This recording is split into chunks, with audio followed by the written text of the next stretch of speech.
Good morning and welcome to the Sunday Supplement as Premier League football finally returned to our screens at least. Now, I don't know about you, but I had a wonderful day yesterday watching back-to-back football matches, and there is plenty to discuss with today's guests. And they are Darren Lewis, football writer at the Daily Mirror, Martin Ziegler, chief sports reporter with The Times, and Neil Custis, football writer at The Sun. Now, before we get into the nitty-gritty with the boys, let's have a look at some of the headlines making the back pages this Sunday morning. Plenty attention across the papers on the restart that Arsenal have endured so far. Flimsy Arsenal, it says in the Sunday Times, Jonathan Norcroft's piece, as Leno is stretchered off, blaming Mopai, the scorer of the eventual winner, for his woes. And this from Steve Bates in the Sunday Mirror. Arsenal's Mikel Arteta hitting out at his players for a lack of fight. Jurgen Klopp and Liverpool restart their title charge this afternoon. The papers are full of it. Let's build a dynasty is the headline on Joe Bernstein's story in the Mail on Sunday. Jurgen Klopp also having to deal with questions on the UK's handling of the coronavirus pandemic. This is the Sunday Times headline on Jonathan Norcroft's story. And there's trouble in Scotland as the SPFL restructuring plans look as if they're going to head to the courts. Roddy Forsyth with the story in The Telegraph. So, football is back, but not quite as we know it. Darren, let's start with you. What have you made of it all? It works for me, Claire. I'm delighted to have it back. The drama of Brighton beating Arsenal yesterday, the skill of City demolishing Arsenal the other day, Spurs against Man United, the return of Paul Pogba. Listen, for some people, it's a problem without the crowd noise. For me, it is absolutely fantastic. And I think we've all wanted it back. We've all been very mindful of the atmosphere within which it is coming back. The world has changed since we last watched Premier League football. Let's not kid ourselves. There are obviously, as we'll discuss in the show, some very serious issues that have really come to the fore in the interim. But to have the actual action on the pitch back, absolutely fantastic. Neil, what have you made of it? Have you found that the atmosphere has affected games? I mean, I have to say that I think the crowd noise that Sky have done on the television has really, really helped, because the television cameras most of the time obviously are focused just on the pitch. You can see crowds in the background, but most of the time focused on the pitch. And that noise, you know, at some moments I'm thinking there is a crowd in there. And I just think whoever's doing it is so clever, because even at the end of the Arsenal game yesterday, they pressed some button that got the crowd booing when the two sets of players were coming up against each other and grabbing each other's throats and shoving each other. And there was an authenticity about it. So in a difficult time, I think the technology to produce that, just that crowd hum in the background, has transported you to something that's clearly not there. It isn't there, and the players can't hear it. What about the standard of the games, Martin? I think that it's been a mixed bag, hasn't it? I mean, some of the games have been pretty ropey in terms of what the quality and the excitement. But there's been some decent stuff. I mean, I think that it's been quite intriguing is how, as we've seen in Germany, the home advantage has completely disappeared. I think there's been something like 2 home wins in 8 Premier League matches and only 1 in 11 Championship matches. So I think this is I think this is an opportunity for psychologists to address this for the future and say, look, how can we get our players to ignore the home crowd? And so I wonder if in the future we might see some psychologists taking this on and trying to address it in some way.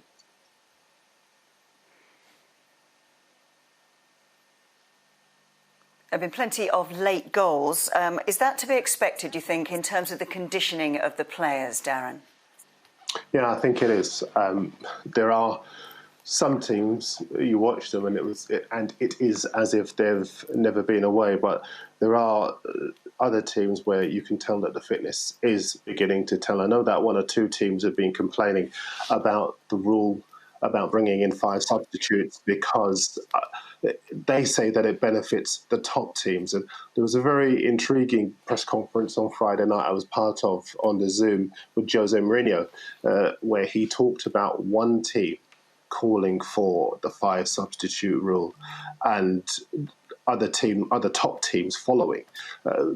Now, the problem with what he said was that it's right at the end of his press conference, so we couldn't press him on exactly what team it was. But I know Sean Dyche, for example, has spoken before about the fact that he believes that the 5 substitute rule benefits the teams with better players, bigger squads, more quality. I've always been of the opinion that I don't like the idea that 2/3 of the way through a season you would change the rules. Because if you had 5 substitutes earlier in the seasons, then it would have affected the way that managers had taken decisions in terms of the deployment of their players, particularly ahead of European games, for example.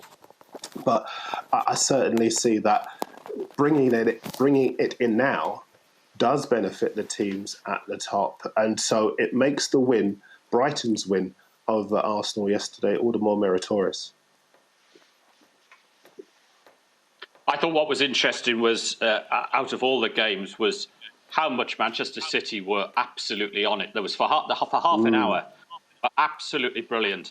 And in that sense that, whether we've had 3 months, 6 months off, 3 days, the top teams are always going to be better. They're always going to have the better squads. They're always going to have the advantage. And I think that showed because Manchester City were the standout performance and remarkable given how long they've been off. And they were the last back to training. And in a sense, very little to play for. They're going to finish in the top 4. They're not going to win the league. But they were absolutely superb the other night. The real standout half hour. And I did find it strange, though, watching the start of the Spurs-Man United game when they said that players are sitting back and not trying to counter-attack because obviously they're tired after 3 months off. 3 months off, I'm bright as a button. But they were tired, apparently. Yeah, I think. Is it not down a little bit? Sorry, Martin, carry on. So no, I was going to say I think it was probably the wrong decision to have the extra substitutes because I'm with Neil on this. Yes, you've had some time off, but everyone's in the same boat. Why should you change the rules midway through the season? But it is. For some Arsenal, it couldn't have come out of a worse time the lockdown, could it? Because they hadn't lost in 2020. Lockdown comes, the suspension kicks in, and now they've lost twice in 2 games. Manchester City obviously were brilliant, but against Brighton yesterday, it just shows they've been really badly affected by the lockdown. So it has hit clubs in different ways, but Arsenal in theory have a bigger squad than Brighton and a better strength and depth, but it didn't do them any favours, did it? Let's look at Arsenal then in more detail. One of the lines in the Mail on Sunday have described it as the restart from hell. Is that fair? For Arsenal, I would say it is, because they've played poorly. They've had nightmare injuries, key injuries. Mari is obviously, we don't think we're going to see him for the rest of the season. Leno went off yesterday, with what looked like a very nasty injury. Xhaka was taken off the other night as well. I think from Arsenal's point of view, the last 2 games have exposed their inability to compete with the top sides and their fragility against teams in the bottom half of the table. It's also exposed some of the deeper lying problems as well. You look at Aubameyang's body language. He looks like a player who the end of the season can't come soon enough. And when you look at Arsenal overall, the situation, for example, involving Bukayo Saka, you realise even now, months after it's been raised before, the transfer policy at Arsenal needs an urgent review because Aubameyang is set to become the latest in a number of players that have left the club either on a free or for substantially less than their market value. Now, it has to be asked, when you get a talent as good as Bukayo Saka, and his contract is running down, you think to yourself, why as a football club have a big club like Arsenal not moved more quickly to be able to sign him up? it isn't just about the 2 defeats over the last few days for Arsenal. It's about a number of deeper lying problems which looked as though they may have been on the way to being solved with the new custodian, well, the new people in at the top, and obviously Mikel Arteta as well. But if you're an Arsenal fan at the moment, you would be forgiven for feeling a lot of pessimism about the future going forward. Because even if they do change some of the big issues that surround them, the other clubs, certainly the other clubs in the top 6, will be moving on from strength to strength. And I just take one example of the situation relating to Arsenal. I remember when Gary Cahill, a wonderful servant for Crystal Palace since he's gone there, but I remember when he was available, and some people said he's not good enough for Arsenal. And Crystal Palace are now above Arsenal in the table, looking a better bet for a European place. So there are lots and lots of problems at Arsenal that I think are just illustrated by the 2 defeats over the last few days. I mean, I think that they are problems literally created by themselves. I mean, you make the point there, Darren, obviously, about the contracts. I mean, they go into their first game after lockdown with the problem of, which Luiz on the bench, problem over his contract. Ozil, why is he not ready? Aubameyang didn't look interested in that game against City. There's a problem with his contract, obviously. He saw what was around him. You know, and that soft underbelly is proven with the statistics. I think it's something like 12 times they've been ahead, and they've only won 6 of them. You know, they've had 2-0 leads against, is it Crystal Palace, Watford, draw 2-2. They lead against Chelsea, they lose. They lead yesterday, they lose. There's such a soft underbelly, and there's a point that I think all clubs need somebody like, say, City had with Vincent Kompany. Manchester United have always had that sort of figure up until recently, you know, which can grab a hold of a situation, grab a hold of a game, and settle things down or be in the lead and change things to make sure they win it. And I'm not saying every club can get a Roy Keane, every club can get a Vincent Kompany, but someone just in there who can manage the situation on the pitch. And Arsenal don't seem to have that. They seem to have a number of what you would call flaky characters. And it's increasingly this Arsenal manager's job could start looking like that bit of a poison chalice sort of thing, you know, based on what has gone before. Yeah, I mean, I think Arteta has shown that he has got potential. That's for sure. But he's definitely going to need some time. He's definitely going to need some new players. But it's, I mean, he's now looking at, I think it's the last time Arsenal finished this low down will be back, I think, 94, 95, and George Graham's last season when they finished 12th.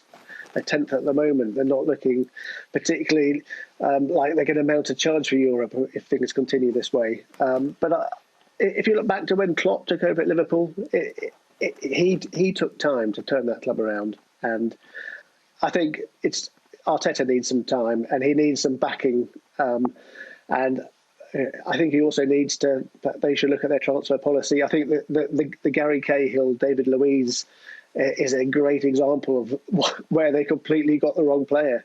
They've got David Luiz at much, much greater cost, and they could have had Cahill, who is a very, very the sort of player they absolutely needed in the back four. More to come on the return of the Premier League. We'll switch our attention to Friday night's game between Tottenham and Manchester United. Paul Pogba is back, he's fit, and he's dividing opinion. We'll get both sides of the debate next.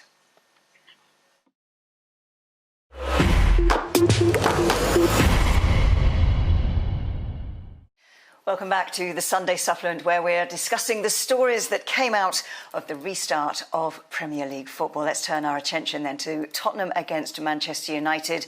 This is it's a headline in the Mail. It's the Mail Online, but it was picked up from the Mail on Sunday. And Oliver Holt's piece, it was only a cameo, but what a cameo. So can Paul Pogba answer the big question and make Manchester United a force again? It's fair to say, I think that there are different opinions on this particular subject. Let's start with Neil Custis. Based up in Manchester, this is your beat. Paul Pogba, Neil, discuss. Well, talking about cameos and glimpses, Paul Pogba was brought in 4 years ago to be a central figure and to lead Manchester United. He's been knocked of an expensive flop. He's just, I have not been to a single Man United game where I've come away, thought to myself, wasn't Pogba brilliant today? Talked to fans saying Pogba made the difference today. He hasn't done. We've seen, he's just come back from the longest ankle injury in history, during which time we've seen him training in Dubai, dancing at his brother's wedding, shooting hoops in Miami, while the rest of the team have been getting on with it and pulling Man United out of a desperate situation that they seem to be in for about 6 months to the position where they're in now when they're on the way back. Players like Scott McTominay, Fred even, have stepped up to the plate. Fernandes has done more in 9 games, I think, than Pogba has influenced the club in 4 years. Now, people are going to say, well, he's had this sterling career, incredible career and all this, you know. If I could get the Juventus argument in first. Now, I might have been able to get in that team and they could have still won Serie A. They won Serie A twice, I think it was by 17 points, once by 9 points during his time there. They're about to win Serie A for about the 9th time in a row. They were a dominant force in Italian football. Now, he was asked to come to Manchester United and pick the team up, be the central figure, and he hasn't been able to do it. And actually, he's looked at it and he's seen, I don't think this team's going to win the title, and he just hasn't fancied it. He almost sort of down tools. Now, people talk about, oh, well, he didn't get on with Mourinho. No, he didn't get on with a manager who was trying to get him to follow instructions. Now, whatever you say about Mourinho, he has plans to win football games and to win titles. And if you stick to those, more often than not, it tends to be successful. And history has proved that. He didn't want to stick to it. He wanted to do what he wanted, as he was able to do with Juventus, because of the players around him. Now, he just hasn't done it for Man United. Now, we seem to forget a lot of these things, and he's being welcomed back as this hero. People are being excited. Him and Fernandes, what a combination it'll be. There's nothing to suggest that'll necessarily happen. Fernandes, absolutely. But Pogba's really got to prove himself again to Manchester United fans and to the football world that he is this great world beater. I mean, Solskjaer repeated. Jose Mourinho, in 2 summers ago, said, I want him to show what he's been showing for France.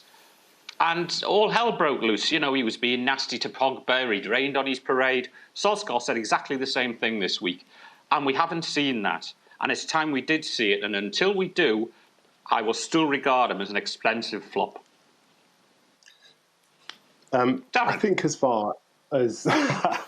well, what Claire didn't say is that we've been arguing about this since during the break. And I'm happy to continue this conversation here again, because I think as far as Pogba is concerned, there's almost a determination to characterise him as being selfish, as being lazy, as being somebody who doesn't care about the team. And it's interesting that we're spending this energy on a guy who came on for 20 minutes at the end of the match and not, for example, on another record-breaking signing like Harry Maguire, who was left for dead by Steven Bergwijn when he scored that goal to open the scoring in that match on Friday night. I know you got the Juventus argument in before, but I'm going to get it in again because I keep hearing if he wants to be a top player.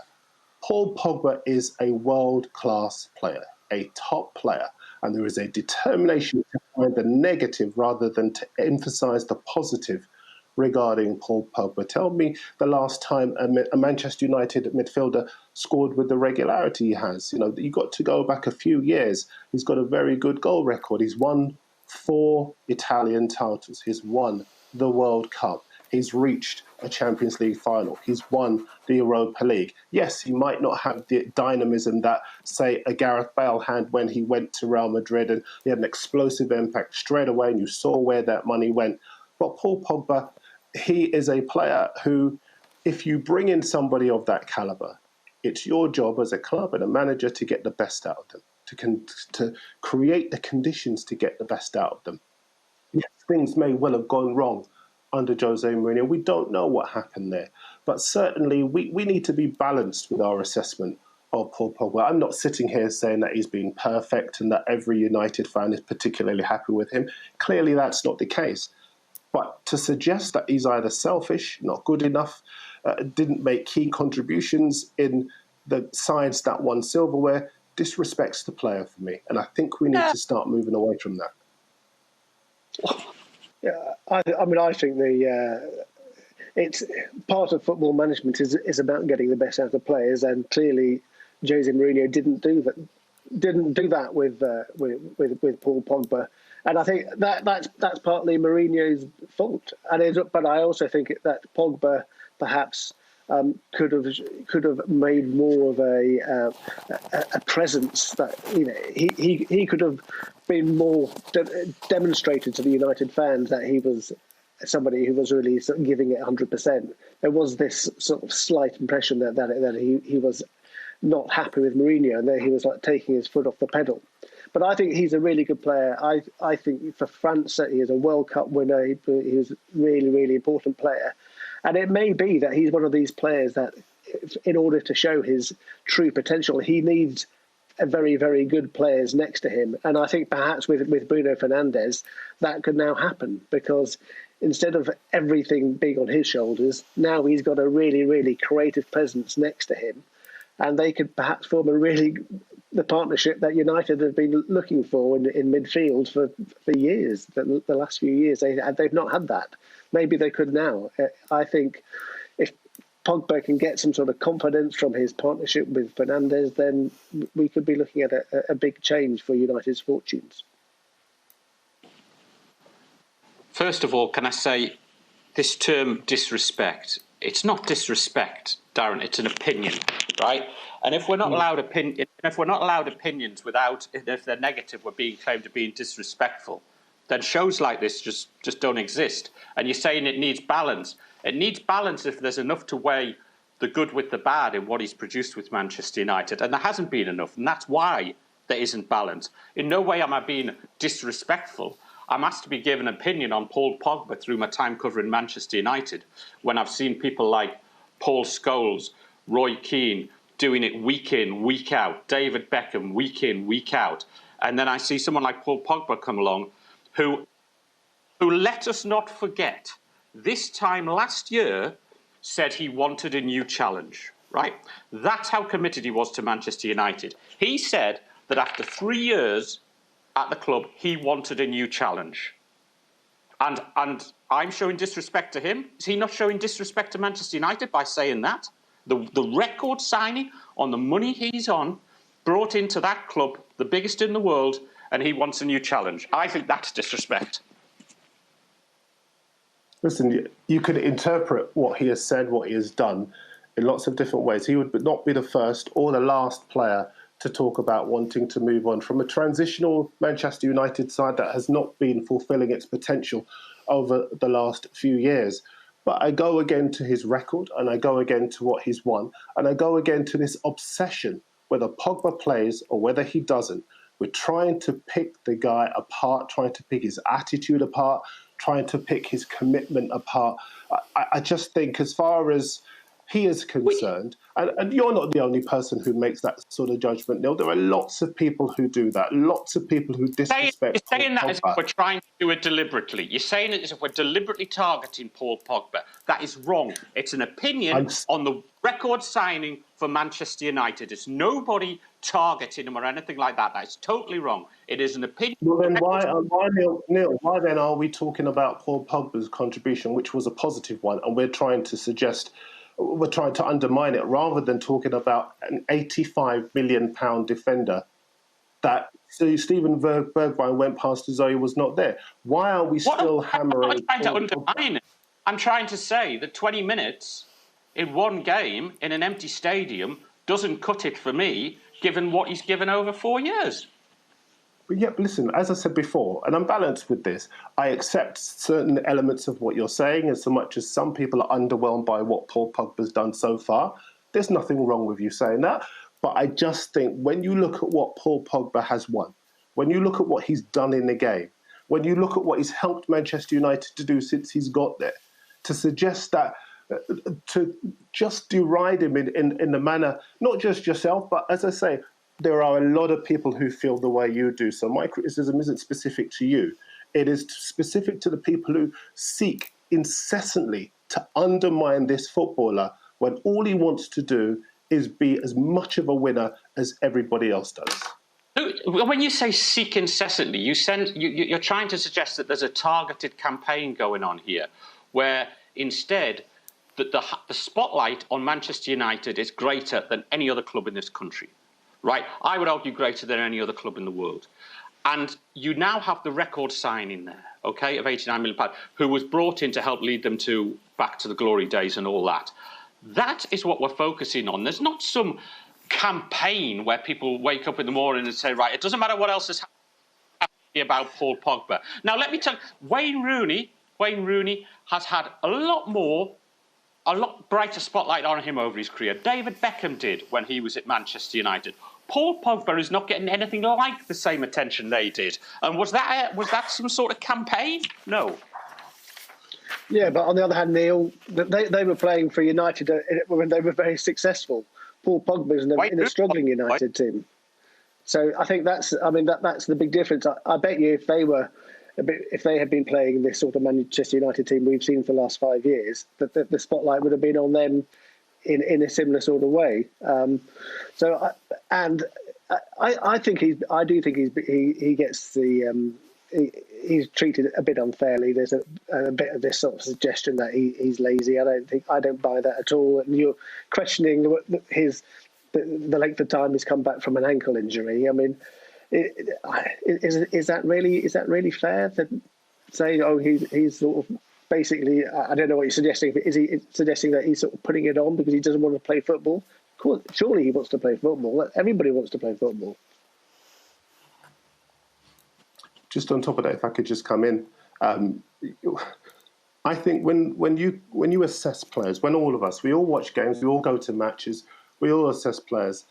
Sometimes when players do well, we have to give them credit, and that's what Ollie Holt's piece does. Ollie is uncompromising as any of us, but I think when it's time to give credit, you give credit, and I think he came on and he earned his side a point on Friday night. You may have legitimate concerns about him and his contribution overall, Neil, but sometimes you have to give the guy credit. You can't look to find the negatives in every situation, because then it does look as though you're being overly critical of a guy whose winning record, whose trophy record stacks up. I'm not looking for negatives. I'm giving an opinion and I'm giving an argument about Paul Pogba. So to say that I'm deliberately looking for something is wrong. Absolutely wrong. I'm giving an opinion on Paul Pogba. That's all I'm doing. That's the idea of this show, to give opinion on footballers. And when you talk about, and also we were going on before about, well, Wayne Rooney was always in a winning Man United side. It wasn't towards the end, and there was an awful lot of scrutiny on him from me, from all the national press. More scrutiny on him than Paul Pogba, I think, has ever had. David Beckham, likewise, when his celebrity status would seem to be overshadowing his football. The column inches I wrote on David Beckham are much more than Paul Pogba. So if Paul Pogba plays a good game, all right, he's played a good game. I'll say he's been, great, fantastic. That's the Paul Pogba we want to see. But let us not have 20 minutes airbrushing out the previous 4 years where he's not done it consistently enough for Manchester United. And he said he wanted to leave them last summer. He said he wanted a new challenge. Neil, just one more point for me. I think what you've just said is just not true. You work in tabloid newspapers. I work in tabloid newspapers. I have seen the volume of positivity towards Wayne Rooney and David Beckham and other big players when they've done things well, when they've won games, when they've made effective contributions. With Paul Pogba, it seems to be incessantly negative. But they do more often. No, but Wayne Rooney has done it more often. Wayne Rooney did it week in, week out. Wayne Rooney did it in a better side. Wayne Rooney did it in a better side, in a side that was much more consistent. Wayne Rooney wasn't in this transitional side that we see with Manchester United now struggling to get into the top four. There are big differences between the teams that Wayne Rooney and David Beckham were in and the side that Paul Pogba is in. And Paul Pogba still managed to lead that side to a Europa League trophy and to the League Cup. So I think we have to start giving credit where it's due. If he doesn't have a good game, and I've said here on the show, there have been periods where it's underwhelming, by all means criticise him. But when he comes up and makes an effective contribution to the match, as he did on Friday night, we must give credit where it's due and stop hammering the guy. I told you this was going to go on and on. It's going to continue in the car park outside, or it would have in normal times when we were all together. Perhaps it's best we keep you all apart today. Now, who'd have thought we'd have got through a whole half an hour with no mention of VAR?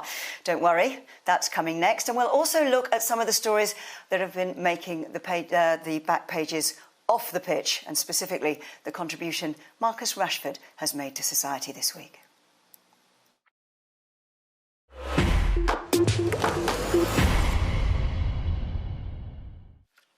Welcome back to the Sunday Supplement. All got a bit heated, didn't it, in the last part, but I'm pleased to say the boys have kissed and made up in the break as we move on to stories that have been making the back pages off the football pitch. Neil, I'm going to start with you again because this is a story that originated in Manchester. Just tell us, what sort of a guy is Marcus Rashford? Well, I mean, he's been absolutely sensational during this time, and he's come out with. There was one on. Which I think will resonate for a long time during what has been, a troubled period where he said, look at what we can do when we come together. This is England 2020. And I thought that was a wonderful, wonderful statement coming from somebody like Marcus, who has been able to have a voice. I mean, I think in football nowadays, I'm sure the other lads would agree with me, is that footballers are so micromanaged nowadays by their clubs, by agents, that they're almost scared to talk about football. And it's just being shown now, and it's interesting that it's happened during lockdown when they've maybe been away from clubs and that, what they can do when they're just allowed to have a voice, very much in the way that, in America, sports stars seem to have a voice about things an awful lot more than in this country. And Marcus has really, I think Raheem Sterling started to lead the way to a great extent, but, Marcus has... £20 million to the food charity Fair Share. He's had initiatives with the homeless. He's even learned sign language to judge a poetry competition for kids with hearing loss. I mean, things like that are just fantastic. And it's not just him. We've seen, as I mentioned, we've seen Raheem, Wes Morgan, and Troy Deeney with the Black Lives Matter on the shirts. That was their initiative.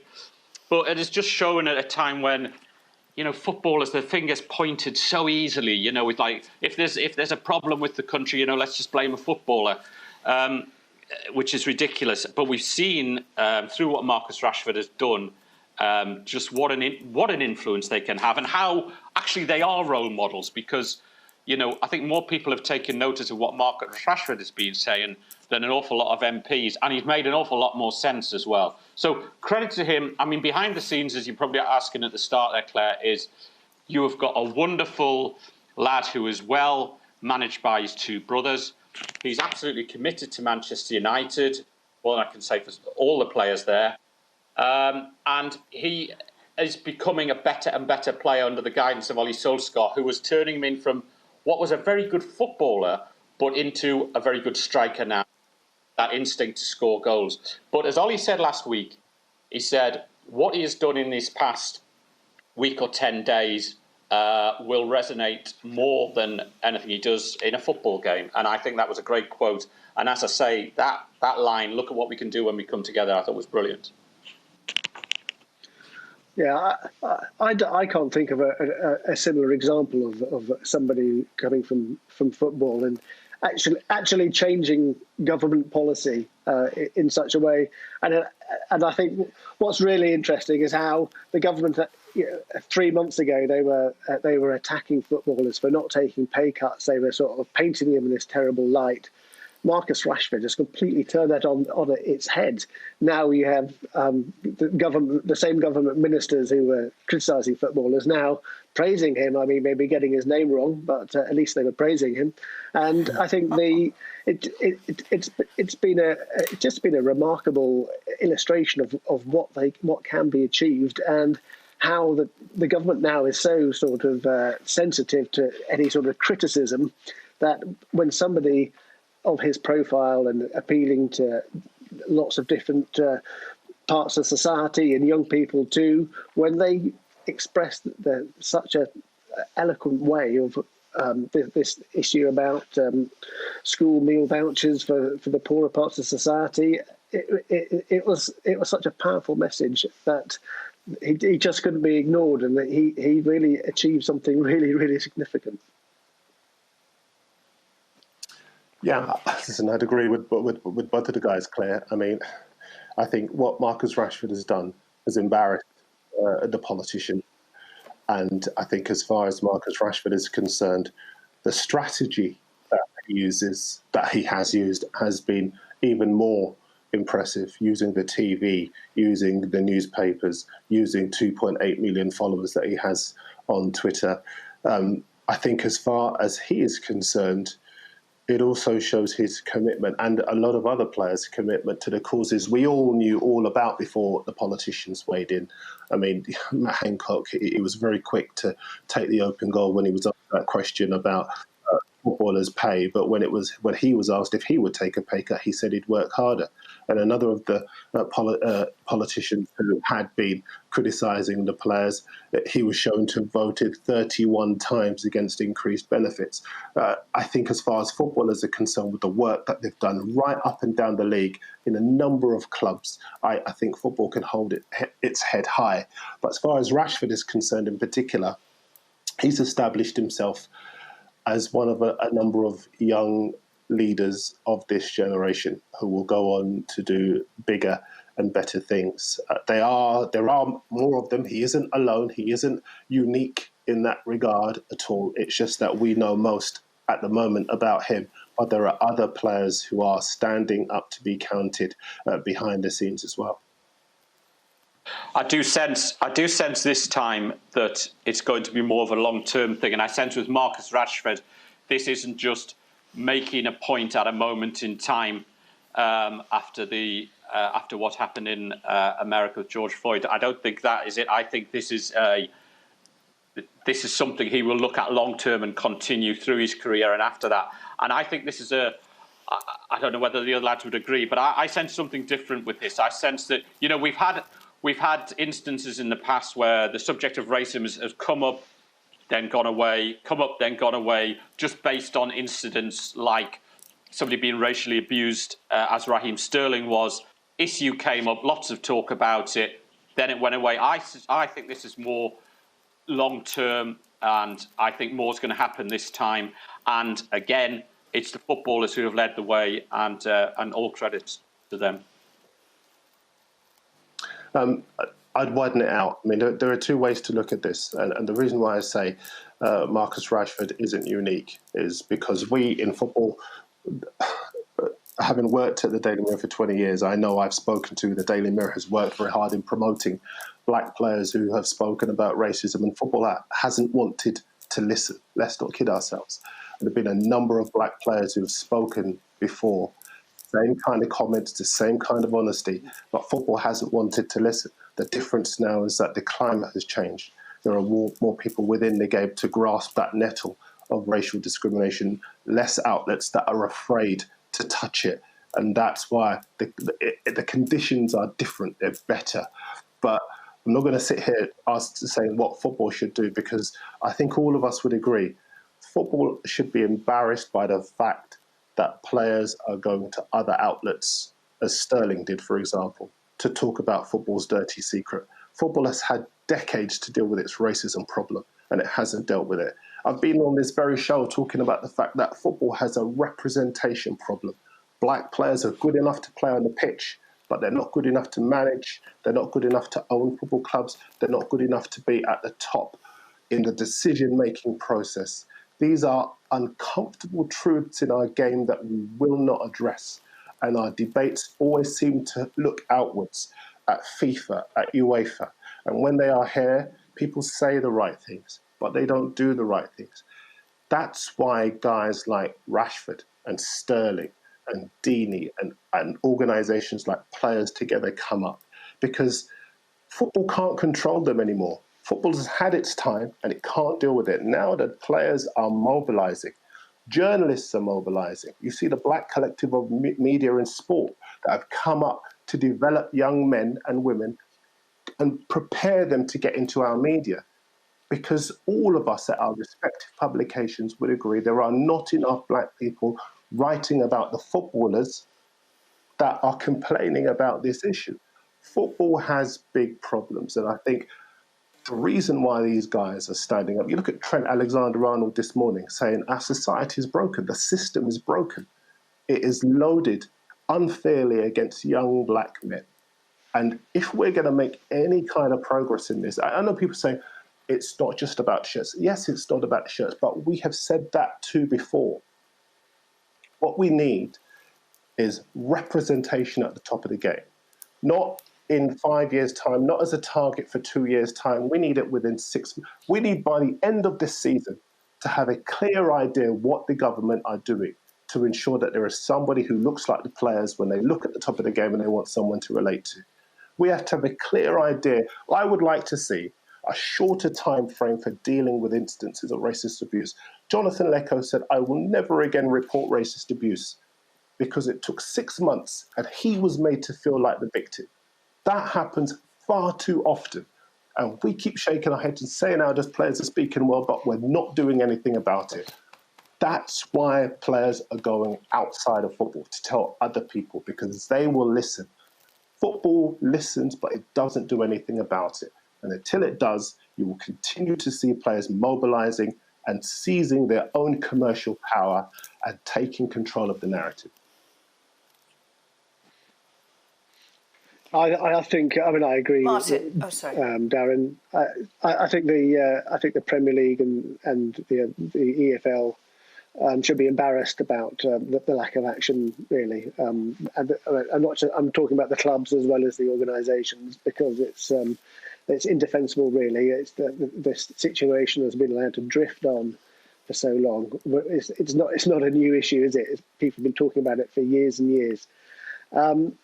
I mean, I'm quite hopeful that this Paul Elliott, who's the head of the FA's Inclusion Advisory Board, he's proposed this voluntary code for football clubs, which he's going to announce in the full details in 3 months' time, and that they're actually going to monitor all the clubs for their diversity figures, their statistics. It's going to be clear which clubs are talking the talk and walking the walk, and which ones are ignoring it. So I think it's that I think it could be a big change, because it could be very, very embarrassing for some clubs if they're not showing that they are committed to this cause.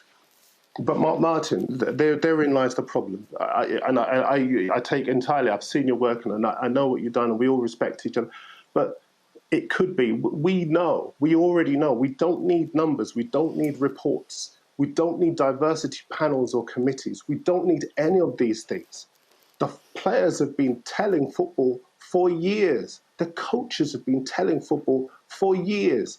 The potential managers have been telling football for years. And years ago, people would say, if you're a black coach, well, why haven't you gone and done your badges? So the players go and do the badges. They still can't get jobs. 6 black managers out of 91 in this country is shameful.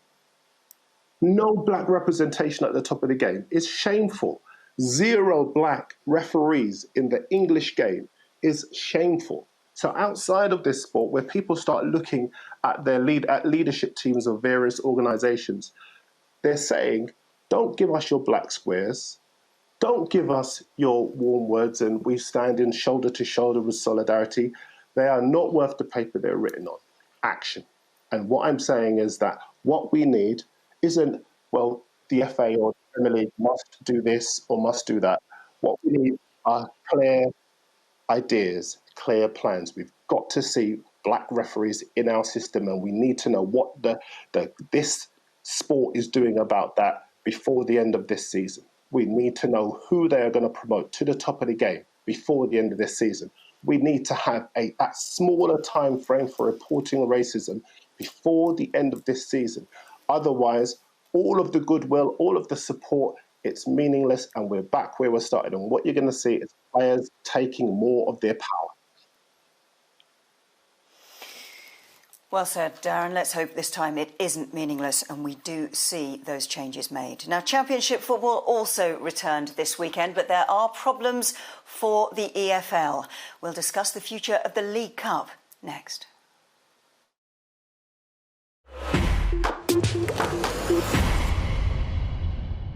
Welcome back to the Sunday Supplements. My guests today are Darren Lewis from the Daily Mirror, Martin Ziegler from The Times and Neil Custis from The Sun. So the Championship also kicked off this weekend, but a great ongoing battle, isn't there, for promotion and relegation in that division in the second tier. But problems looming, Martin, for the EFL and particularly with the League Cup. What's going on there? Yeah, so this week we had confirmation from UEFA about their new Champions League dates and Europa League dates, which obviously due to the season being restricted, it's actually going to clash with the EFL Cup, the League Cup, the Carabao Cup, whatever you want to call it. And so it now looks almost certain that the League Cup is not going to take place with the clubs that involved as usual. For a start, we've got the 7 Premier League clubs that are going to be involved in Europe. They're not going to be able to take part. So are you going to have a competition without them? What's that going to mean for the sponsors, the TV companies? Are we then going to have a situation now where you just don't play the League Cup at all, and that has implications for all the gate receipts and TV money for the other clubs that were involved? It's a really, really difficult one for the EFL, who are under extreme pressure from the fixture congestion, because England is now the only of the country amongst the major leagues which has these 2 different cup competitions.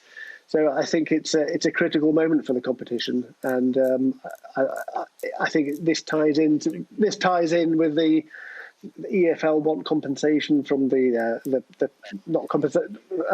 bailout from the Premier League to help them survive, help their club survive, and I think this might be part of the settlement for that. They're looking for something like £250 million. What are the solutions, do you think, Darren, to something like this? Could they start the competition early? Would they accept the Premier League clubs putting their youth teams in? Well, the Premier League, some Premier League clubs have put youth teams in competitions before already, Claire, and I could see that happening again. I would not want to lose the League Cup. Sometimes we can become a bit insular as far as the Premier League is concerned, but there is life outside that division. There are clubs trying to survive outside the top division. There are administrators working hard for the good of their clubs outside the top division. I would like to see the League Cup stay. If it means, it's tricky because obviously you could maybe start it earlier, but then it means a shorter break for the players who would be involved, and you wouldn't want to see that. It's going to be difficult to find a way through it because, as Martin explained very well in his piece, that it will clash with the Champions League nights that are going to be scheduled for between October and December. So it's going to be a difficult one. But if it meant that the top sides didn't take part, I wouldn't like to see it. I would prefer the top sides taking part. But, I think the Cup will survive, and it should survive. And we should, be advocating that it does survive rather than just going with the glitterati in the Champions League and the big clubs. I mean, I actually enjoy the League Cup more than the FA Cup. If it was a pure cold decision, I would go with the League Cup because I think it starts sort of earlier in the season, I think use it to get their players up to speed. I think there's more intensity in the games. I think the final itself is always a better, and that's purely because of the way they allocate the tickets. There's more tickets for the 2 clubs that are actually involved, whereas the FA Cup seems to go to every club going. And there's arguments behind that, and there's reasons. It's all the FA family and what have you. But I think the League Cup I think there's a better standard late in the competition because of the time of the year that the finals and semi-finals are played. I think now we're coming to a point with the FA Cup where it is so much after the Lord Mayor's show. It's right at the end. It's if you're in the league, all right, it's the FA Cup, where it used to be a time where, the FA Cup stood alongside the league. And unfortunately, for me, it is the truth that the League Cup, I think, is actually more exciting.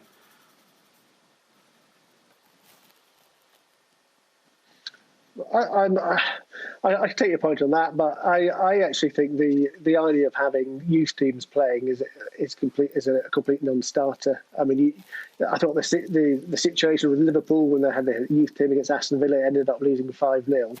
I thought that damaged the integrity of the competition personally. So I don't think we should go down that road at all. I personally think there's two cup competitions is too many, and I actually think it would strengthen the FA Cup if they reassessed the League Cup completely and just made it you could either have it as a competition for everyone outside the Premier League, or you could have it for everyone not involved in Europe. I think that's the only way to go. Martin, I'm worried because you're supposed to be the voice of reason with me and Neil arguing with each other, but me and Neil are going to team up against you because I think as far as the League Cup is concerned, we got to keep it. I think, you look at some of the younger kids who performed so well against Everton. Ironically, obviously, Everton-Liverpool today, that'll be an incentive for Everton later on. But I just think that we need to do whatever we can to retain the competitions and to enable some of those clubs lower down the league who are successful in those competitions get the revenue that keeps their clubs alive. It's no good us talking 1 minute about the fact that we need to do whatever we can to save these clubs, and then the next minute saying, yeah, but let's get rid of the competition that for some of those clubs it provides vital cash. I think we should do whatever we can. And if we're talking about losing the integrity, goodness me, we're playing a competition now where the integrity's gone out the window in the Premier League. So we need to do whatever we can to keep the League Cup and to ensure that clubs lower down the food chain get the vital finances that they need.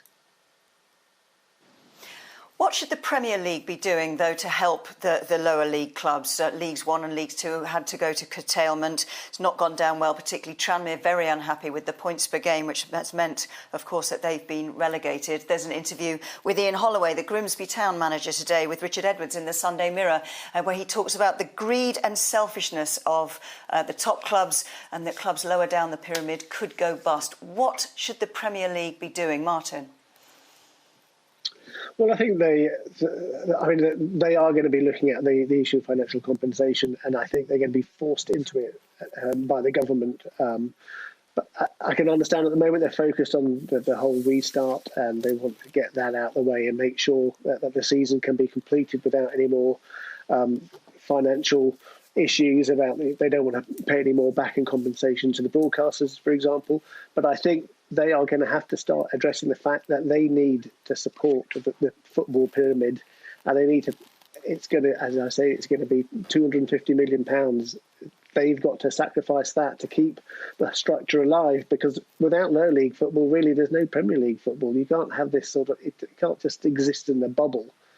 I can understand why the Tranmere are unhappy about being relegated on points per game, but I actually think that was the only way forward for them.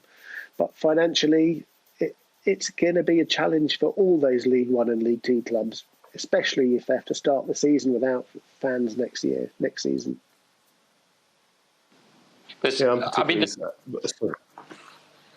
No, I was just going to say, every time there seems to be a problem in the lower leagues, it's the Premier League's fault, and it's incumbent on the Premier League to help out the lower leagues.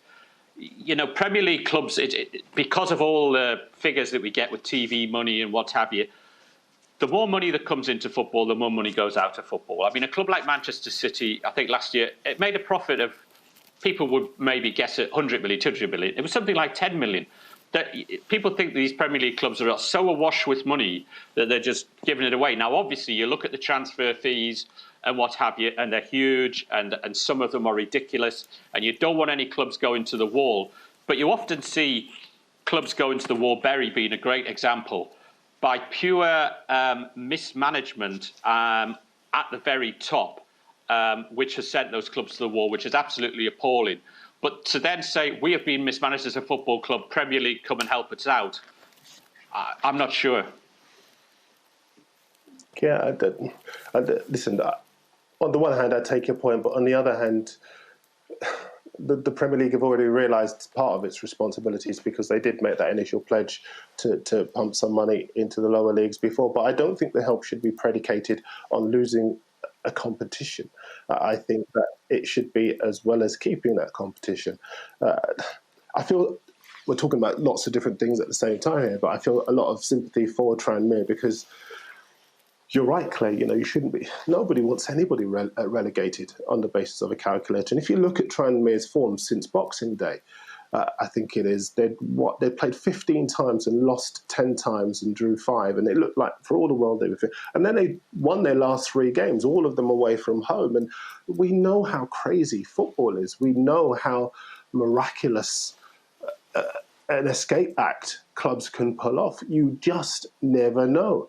So to see a situation where suddenly at the stroke of a pen they're gone is heartbreaking, and I can understand why Mickey Mellon's so unhappy.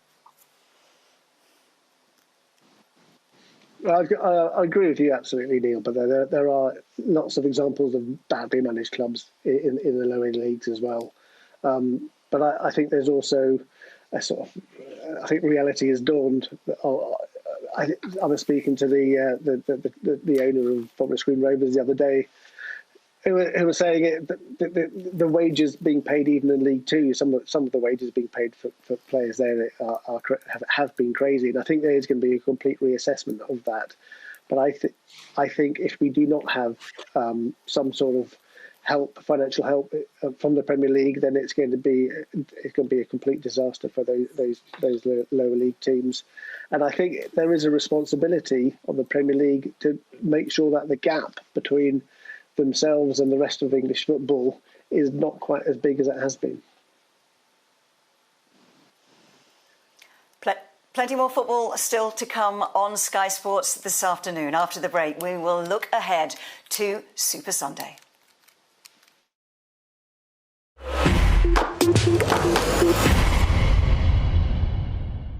Welcome back to the Sunday Supplement. Now, it's a rare Sunday that goes past without a mention on the back pages of the Sunday papers about Newcastle and their takeover. Neil Custis, another story today about it, their injury problems, the uncertainty under the takeover, and somewhere amongst all this, Steve Bruce has got to play a game of football. Well, I mean, you've got 2 managers coming up against each other this afternoon who, for me, should be 1 and 2 in Manager of the Year come the end of this season, whenever that is.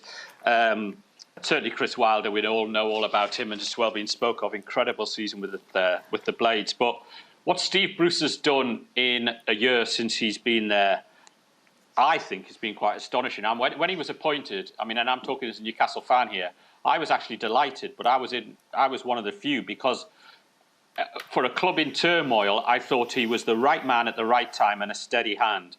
Now, everyone is still, bemoaning the loss of Rafa and what have you. Newcastle are actually in exactly the same position after 29 games now as they were under Rafa Benitez. I know more money's been spent. That'll be the argument that's been thrown back. They're actually 4 points better off in exactly the same position. But Steve Bruce has been working against there was turmoil under Rafa, but I think Rafa used that. I think he used that as an excuse. He used that as an excuse when they weren't winning games, when they were playing dull defensive football, when they were trying to scrape out draws. And I think he threw a lot of the players out there and just said they weren't good enough. Steve Bruce has actually tried to not use this as an excuse. I think he's actually lifted the players, tried to tell them they are good enough, tried to create a sort of a feeling there of optimism amongst a pessimistic background, whereas Rafa, I just don't think it was there. And Rafa left Newcastle in the end, and to further his career, he went to China. He could have sat it out and waited for this takeover if it ever takes place. I mean, I do think the delay in this takeover has as much been to do with Project Restart, which the Premier League have had to concentrate on, understandably. I do think they've restarted it well, and it's been very well organised. But so much has gone into that. I think that's part of the delay for this takeover. Well, I mean, in terms of takeover, I actually think the Premier League got a huge problem here, and that's why it's taken so long. Because we know all the issues around the TV piracy in Saudi Arabia, and this week we had a report from the World Trade Organization causing further doubt about whether this takeover can actually be approved. But it's I think it'd be interesting to see how well Steve Bruce has been able to prevent his players from being distracted by all what's been happening off the pitch. But I do agree with you; he's done an absolutely tremendous job since he's taken over there. Really, really impressive. I thought we were into season 4 or 5 of the takeover at Newcastle. There always seems to be a different one, and it never actually seems to come to fruition. But I think, as far as this particular one is concerned, 5 minutes ago it was going to happen swiftly, and there was going to be funds available, and it was all going to be go very swimmingly. And suddenly we're back, as you say, Neil, where so many of the Newcastle, in inverted commas, takeovers have ended up. I certainly agree with your points on Steve Bruce, although Steve Bruce would probably admit that he knows how this game works, and you can do a brilliant job as he has done there. You can settle aside and give players confidence as he has done there. You can do so many good things. I remember Chris Hughton took a basket case of a Newcastle club up from the Championship into the Premier League and had his job taken away from him. Because that's just how football works. Ask Claudio Ranieri, who, when Abramovich took over, wanted his own man and brought his own man in. That is the way it works. So I think, as far as he's concerned, I agree. He's done an outstanding job at the football club. But we know that owners get starry-eyed and seduced, and they have their designs on the people that they want. And let's not kid ourselves. Pochettino is an A-list manager. If you get him in, you're upgrading. But let's not forget what Steve Bruce has done. He's been fantastic. I think that the Amanda Staveley bid, had their takeover gone through, I don't know, a month or so ago, as I said it would,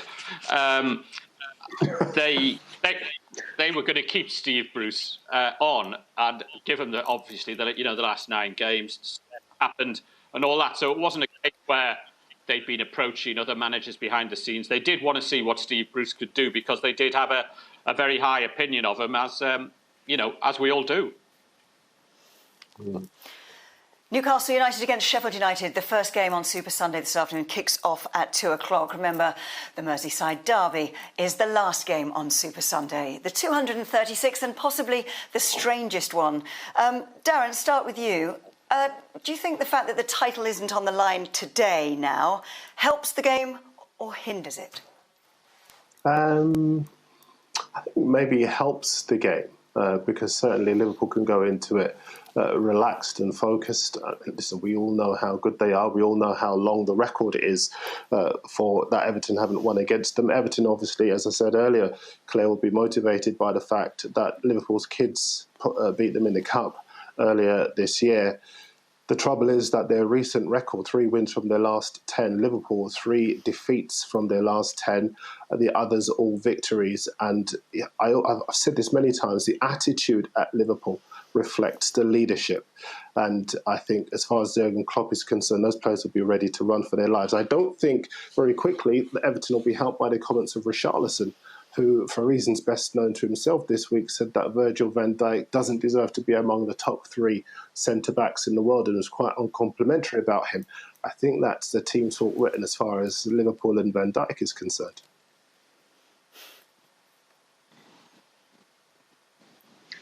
I think personally, I hope that actually, I quite like to see the title race. Well, it's not a race anymore, but the title decider be it when Manchester City play Liverpool next weekend, because that could be an absolutely amazing match if Liverpool could win the title there with Manchester City on the form they are at the moment. I think that could be an absolutely brilliant game. So I'm quite hoping, in a way, that Everton get something out of this. I think it'll be nice that Liverpool will lift the title at Anfield in front of their own fans, albeit they'll be in the press box.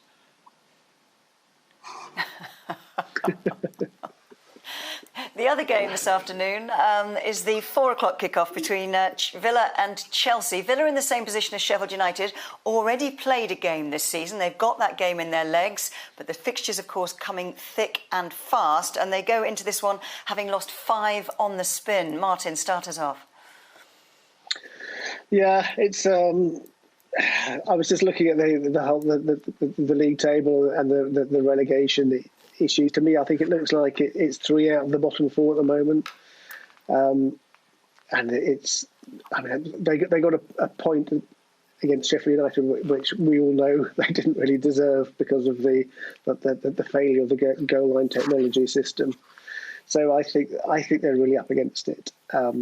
They've got some, Aston Villa have got some really, really exciting players, haven't they? And like the likes of Grealish, but I think that it's going to be a step too far for them, and I think they're going to struggle to stay up.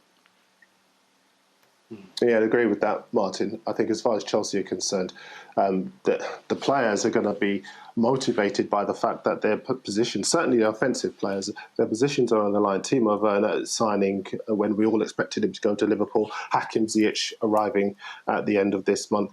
And I remember after Chelsea had secured their place in the knockout stages, they'd just beaten Lille, and Lampard in the press conference was saying that he was going to go for more quality. And we were saying, look, you've had so much faith in these young players. I remember him asking him myself, what happens if you bring the more experienced players in? And he was talking about the standards at Chelsea being so high, the track record of winning things and what those players had to aspire to. And I think they're going to have some really exciting competition for places with these players coming in. But I certainly think they're going to have far too much for an Aston Villa side already, as you say, Claire, with a game in their legs. But I think as far as Chelsea are going to be concerned, they'll have far too much quality.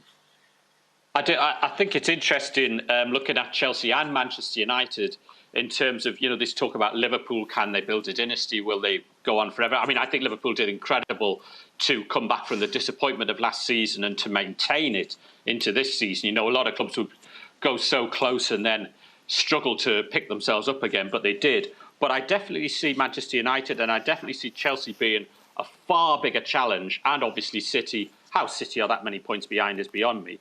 But I still see a far bigger challenge coming from those two next season. I mean, I know more about United because I see them more often, and I can see the makings there of a side that can challenge again. Yeah, I mean, I think they. So no, I was going to just say, I mean, Chelsea, they've really made quite a big statement, haven't they, already by the signings that they've already got for players, the top players coming for next season. We've not really seen any other club take that sort of step. So yeah, they're definitely going to be contenders. Chelsea do have some question marks. Willian and Pedro still have their contracts to sort out. Will they extend? But players coming back as well for Chelsea. They've had a good lockdown, haven't they, Darren? They've had a terrific lockdown in some respects. Ruben Loftus-Cheek coming back is like a new player for them. Pedro will leave. There are a number of clubs who are interested in taking him, including Roma, and I think he's going to avail himself of one of those opportunities. I think Willian will leave as well, which surprises me, I have to say, because I still think he could be an asset, but he wants a longer contract than Chelsea are prepared to give him. But in general terms, as you say, Claire, they've got a terrific squad. The players coming back, the players fit again. The result on Friday night helps them too. A draw between Spurs and Man United. Chelsea will take that with a game in hand as well, win that, and they've got a nice cushion. So they're in good shape, very good shape.